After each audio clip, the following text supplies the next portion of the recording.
personal story segment tonight. Donald Trump says he has narrowed his VP choice down to 5 individuals. One of them, Newt Gingrich, joins us now from Washington. Any interest in the job, Mr. Speaker? Well, I mean, you'd have to look at it very seriously, of course. Do you speak to Donald Trump on a regular basis? No, I talk to him occasionally. I talk to the campaign people a lot more. Does he call you and say, what should I do on this item or that item? Rarely. He's not a guy who seeks that kind of advice very much. Have you discussed with him foreign policy, domestic policy? Have you sat down at dinner and said, look, this is how I see the world? No, I regard Donald as an old friend. Calista and I belong to his club here in Washington. We've regularly talked with him for the last five or 6 years. During the campaign, occasionally I said I do more of it by email than I do by phone. But we've communicated on a routine basis with the campaign and with Trump and his family.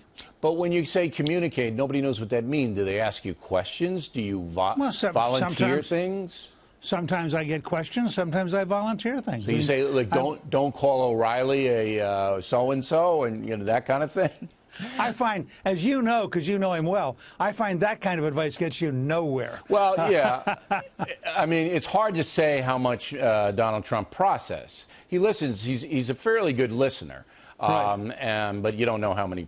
Now, all right, so that would be an interesting Trump-Gingrich ticket because you would provide him with the working knowledge of Congress, which he doesn't have. You're also a conservative with bona fides that he doesn't have. So it would make sense. And you'd have 2 unusual heads of hair. So, I mean, how much your more head of hair, that's pretty standard. Okay. And, you know, Floyd the barber, he cuts your hair, doesn't he? The guy that used to be in Mayberry, doesn't he come down? Right. He retired to cut hair here in McLean. Now, and I don't want to be bold and fresh here, even though that's my description. You know a lot more about policy than Donald Trump knows. With that, you know, with the VP. Well, look, there are a lot of very good candidates that know a great deal, and he's been very clear that he wants an insider because he understands that while he's done an amazing job arousing the country, building a real movement, to get things done in Washington, as he proved in the visit yesterday, you got to sit down and talk to the legislators. You got to work out a strategy. But he's got a number of talented people he could call on.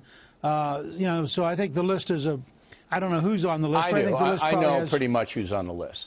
I think you're going to get it. I think that he's going to choose you. I mean, this is, again, I'm making this not based on any inside information. I want the audience to know. I don't know that. Nobody has said that to me. But I do know who he's considering just by a deduction. And I think he will select you. And I think Rudy Giuliani, he's going to say he's going to be Homeland Security guy. Chris Christie going to be Attorney General.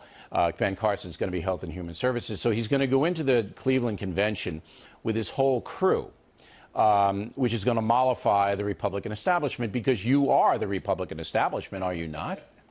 Well, I was once Speaker of the House, and I've been around for a long time, but I think I've always been a little bit of an outsider in terms of the traditional kind of establishment. Well, you're outspoken in that way. You're not a spinmeister. Were you surprised that Ryan, the current Speaker, didn't endorse Trump after he won Indiana? Were you surprised about that? Yeah, I was surprised, and I said at the time I thought it was a mistake for Paul to do that.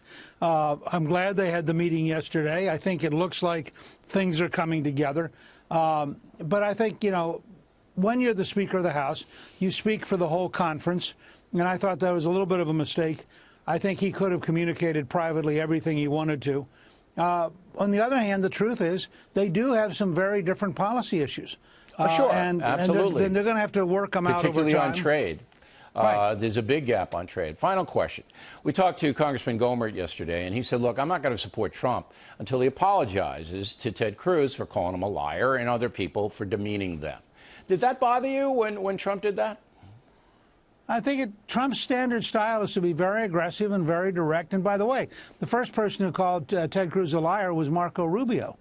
You go back and look at the debates, it was Rubio and Cruz who were saying each other was lying about their votes in the Senate long before Trump picked it up. But you know what I'm talking about. Trump has a style that is uniquely his, and it's gotten him the nomination in a way that is truly historic. And I predict that Louis Gohmert, who I know well, when he's confronted with Hillary Clinton, is going to enthusiastically be for Donald Trump. All right. Mr. Speaker, you've always been straight with us, and we appreciate that very much. Thank you. Good being with you, Bill.